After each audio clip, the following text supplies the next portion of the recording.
hunt hungry. Hey guys, I didn't jump onto a podcast last week. Had a cancellation kind of last minute. Just stuff just gets crazy. So I didn't want to rush one out or anything. This week, a little different. I wanted to do kind of a short little podcast feel about something kind of local here, but I think could probably use more national attention.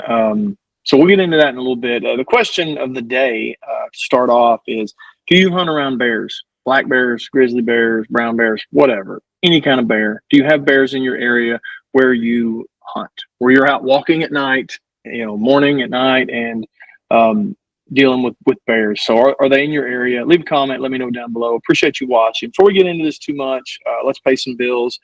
Thank you to the guys on Patreon. We launched a new sticker, which I thought I had one here, but I don't have it. But we launched a new sticker. Already sent that to the members of the Patreon, so they're going to get one free just right out of the gate. So appreciate you guys on the Patreon. Thank you to the active members. So we got a lot of active, by active members, I mean you like, comment, share the YouTube videos of all kinds. And there's a analytic I get on that tells me these people are your most active members. So I try to check that every week. I try to include that in videos. I appreciate you guys that are commenting on that. That stuff means a lot. Check out Spotify and Apple. The podcast, this podcast will be on Spotify and Apple Podcasts. Follow those so that you'll get notified when a new podcast comes out. I appreciate you guys that are already doing that and already watching that. Hunt Hungry YouTube. So this one will probably, this is a busy time of year, we'll probably go out first to the Hunt Hungry podcast YouTube channel, which is very small. It only has like 30 members. It really needs to grow a bunch. So we need people going over there and jumping on and subscribing onto that so that things get viewed and get traction. I'll probably put it on the Triple R Woods channel just when I have some free time or a video that doesn't do very good, throw it out there because it doesn't hurt anything at that point. So just keep that in mind. Go check that out. I've linked it down below. There's probably a link in the corner somewhere that you can click as well. That'll take you straight to the Hunt Hungry podcast. Appreciate you guys. Also, Rambo Bike. Go check out Rambo Bikes. I know a lot of people go, I can't afford a Rambo bike. I'm going to buy one of these cheaper ones. But honestly, you can use that Triple R Woods discount code at checkout. Save yourself 20% on some already cheap or discounted bikes. And you can get a really good name brand bike at a much more affordable cost than you think. Things have issues over, all technology will have some problems, especially if you're rough on it and you use things like I do, where you're riding rough, you're hauling deer in and out. Deer hunting's a rough thing. So you want some good customer service that you can call or email and they'll take care of your problems. No questions asked. So check out Rambo Bikes, use Triple R Woods at checkout. All right. So first things first, the kind of what's taken over social media by storm's the Charlie Kirk deal, which I mean, I don't want to spend too much time on it because I think it's all over social media. And I think hunting and outdoor content is a way of getting away from all of the fighting and politics and things like that. So, it is very sad. I pray for his family. There's no reason for that. The scariest thing to me, and you leave a comment, let me know what you think, is that there's people out there, grown adults, that are celebrating this. I think just like him on a lot of things. So it makes you go like, man, do they want me dead? Would they kill me? Would they celebrate if I was dead? That's a scary thought. Half the country, I think, somewhat agrees with what he says and thinks. I mean, that's why Trump got elected. That's why the kids are motivated like they are. So just something to think about it. If you think about that, if you thought about that, these people, watch the people around you, guard your family, guard your house and your close circle. Because it's scary to think that there are people out there with good jobs, college degrees, seemingly normal families who are celebrating a dad, a husband, son being murdered. It's a scary time in America. So pray for the country, pray for everybody involved, his family, his kids, but definitely pray for the country. So anyway, moving on. So here in Arkansas, we had a bear attack. Now, this is a crazy story. I'm going to try to share the screen here. So first thing, this is out of Little Rock. It's actually kind of northwest Arkansas in an area called Mulberry Mountain. So if you've been to Shot 3D in Arkansas, it's at Mulberry Mountain. Like, this event was where this happened. So if you participated in Shot 3D, you were in the area of this event. So it's kind of a scary deal. So a family in Franklin County on September 8th, his condition has worsened.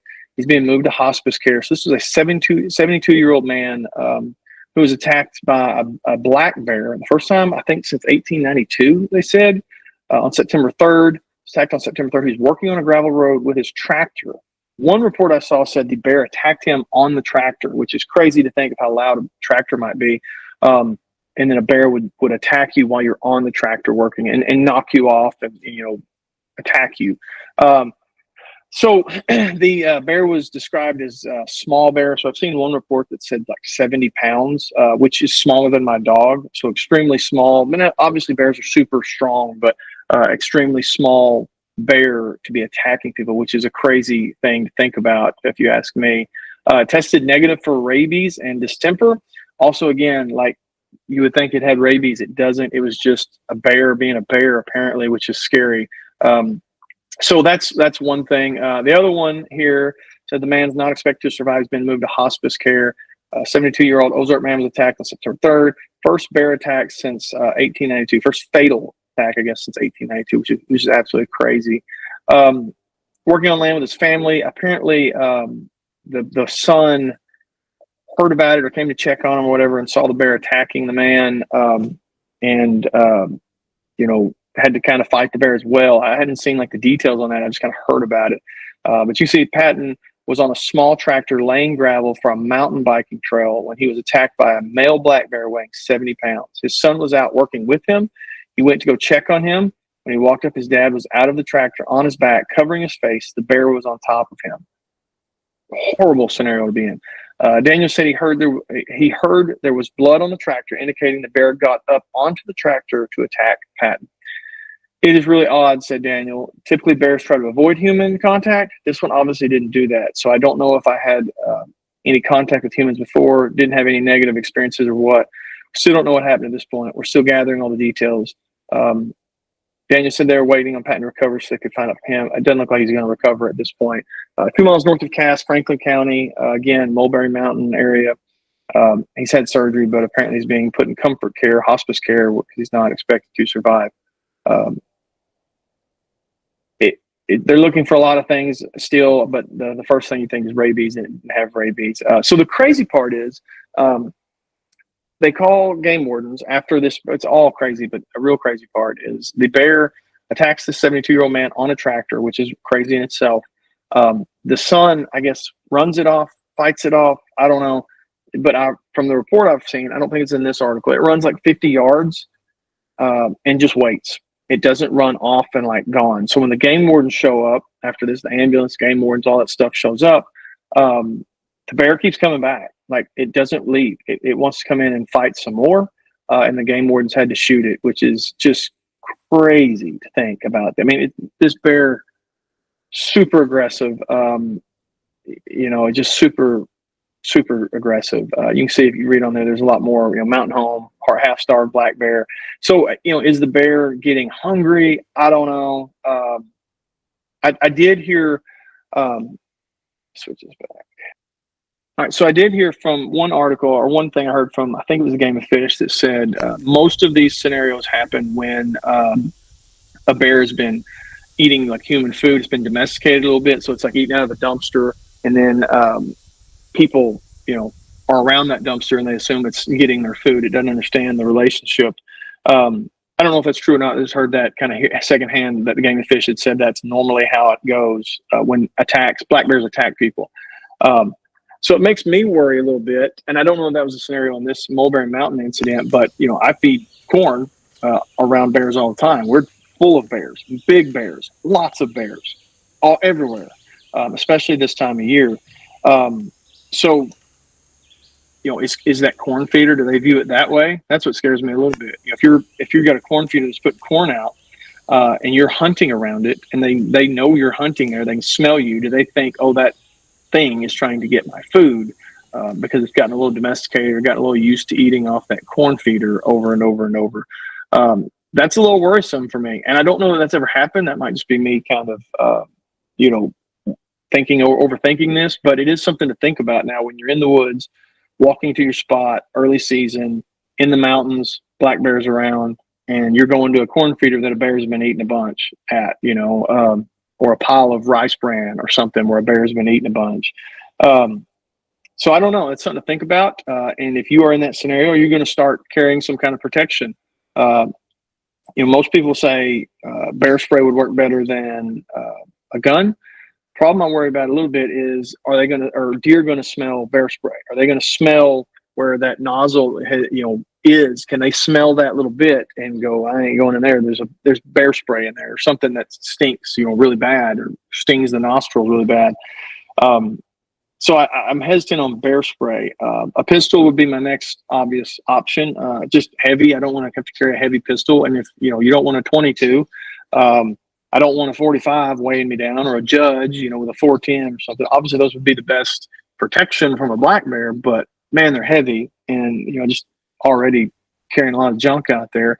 So I don't know. My thoughts right now are my marsupial bino case with my rangefinder has a holster underneath it, down underneath the bino case. I'm gonna probably put a Glock in there and just have something. If nothing else, maybe the noise would run them off. It's kind of it's a 9mm, so kind of in between the 22 and a 40-45. Not a great for either, but I think you got to do something, and that's my best option, I think. So what would you do if you're hunting in an area with? It's very rare. Odds are it'll never happen in the next 50 years, right? So this is a very rare thing. But if you're seeing a lot of bears, big bears, aggressive bears potentially, I have pictures of bears fighting. I'll try to include them in the video around food. So, and then I'm walking into that food at dark in the night, being quiet, scent free, and then you just pop up on a bear. I like to have something in my favor other than a bow. So just something to think about. Leave a comment. Tell me what you would do, how you would approach that. Would you carry a knife? I mean, potentially just a good knife would be a good option. I would hate to get in a knife fight with a bear. I think you'd probably lose, but maybe you get enough to not get killed, but you're going to get hurt pretty bad.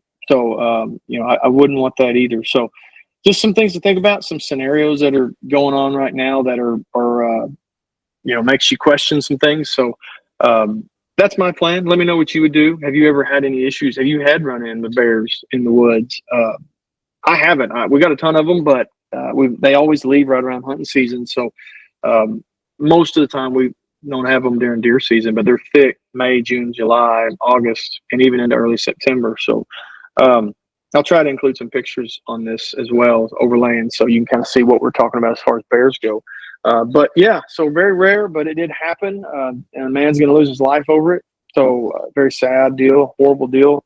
What would you do if you're hunting in that area now? And a lot of people do. A lot of people hunt in that area, and there's at least one bear that was very aggressive, and you would assume he's not the only one. So just some crazy things going on, crazy things to think about. It's crazy time. Appreciate you guys watching. Like, subscribe, share the video. Check out the Patreon. Check out the podcast channels. Rambo Bikes. Appreciate everything. Appreciate you guys watching. Again, pray for our country. Pray for Charlie Kirk's family. Be on alert, and protect your family. So appreciate you guys. Have a good one.